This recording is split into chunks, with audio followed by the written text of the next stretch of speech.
नमस्कार मित्रांनो, झटपट मराठी सिरियल ह्या चॅनलमध्ये तुमचे अगदी मनपूर्वक स्वागत करते.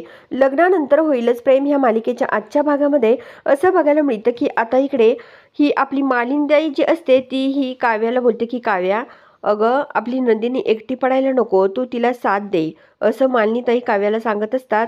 आणि त्यांना नंदिनीची खूप काळजी वाटत असते. दुसरीकडे असं बघायला मिळतं की घरामध्ये गणपतीची स्थापना केलेली असते आणि त्यावेळेस आता सर्वजण छान आरती करत असतात.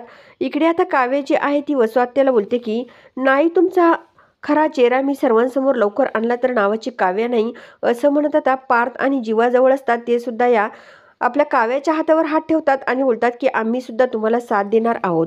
आणि हे सर्व बघून आता ह्या वसुआत्याच्या पायाखालची जमीन सरकलेली असते आणि वसुआत्या खूप टेन्शनमध्ये आलेली असते. तर मित्रांनो, नेमकं आता पुढे काय होणार हे बघण्यासाठी आपल्या चॅनलला जरूर सबस्क्राईब करा, लाईक करा आणि व्हिडिओ बघितल्यामुळे अगदी मनापासून धन्यवाद.